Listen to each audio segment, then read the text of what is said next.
Hello traders and welcome back to xm.com. It's almost the end of June's trading session and investors are still wondering whether there will be at least one rate cut in the US after almost a year of steady interest rates. So core PC inflation index will be important to watch this Friday at 12:30 GMT. The data could influence dollar pairs and of course affect the precious metal gold.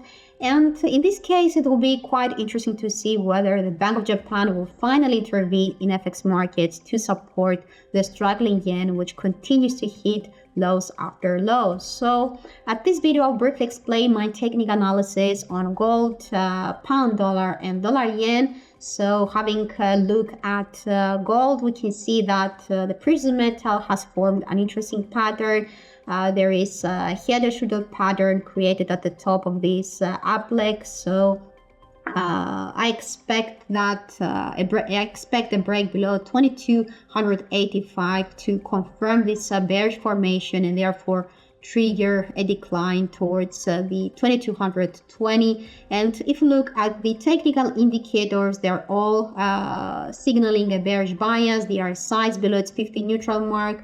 The MACD continues to decelerate within the negative region. The stochastic oscillator, although it's near its 20 oversold level, is still sloping downwards. So overall, the short-term bias is looking negative as the price continues to trade below its simple moving averages. So a break below 2285 could confirm this bearish trend pattern and therefore could trigger a decline down to 2220, while lower than that, this support trend line from coming from October 2023 could be another key area, key support zone somewhere between 2175 and 2185. Now in the event the price continues to gain ground, we can see that the price is rising today, but looking to the upside, we can see that there are a couple of trend lines that could pose upside movements. The first one is around 2320 and the second one at 2345. So I expect a break above this resistance territory to trigger a new rally, probably up to 2390, while higher than that, the precious metal could retest the critical resistance zone of 2425 and 2445. This is where the price closed back in May and also peaked in April.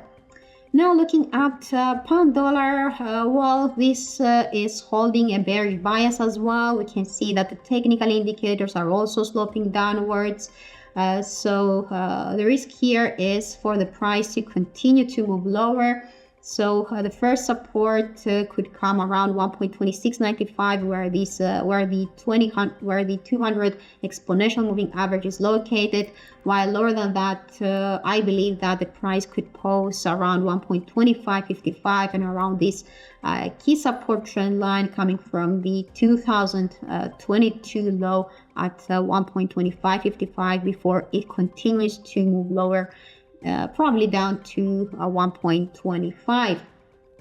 Now, in the event we see more upside in the market, perhaps a break above 1.2645, which is the 38.2% Fibonacci retracement of this up leg, could help the price to retest the restrictive 20-day exponential moving average at 1.2690.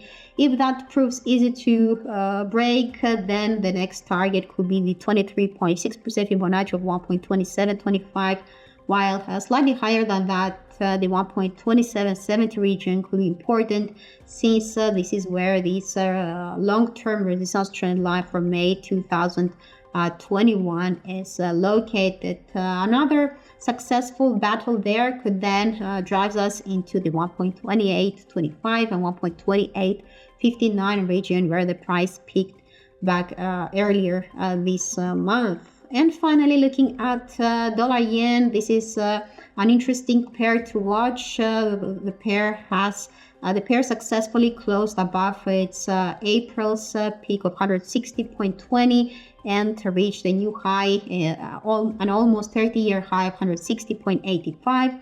The question now is whether the price will continue to trend higher, and more importantly, whether it will finally overcome the 161 round level in order to rally up to the 162.75 and 163.10 region, where these two ascending constraining lines are placed. If we look at the technical indicators, well, both the RSI and the stochastic oscillator are signaling an overbought market. So downside corrections will not be very surprising to me.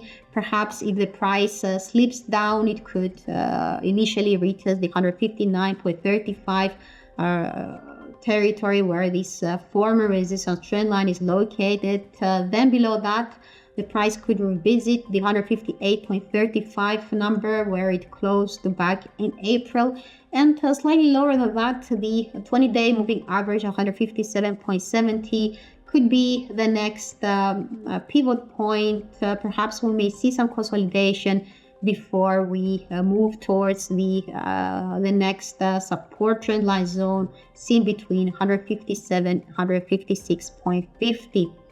So that's everything I wanted to share with you about the three most important markets. Thank you for watching, and see you next time. Bye bye for now.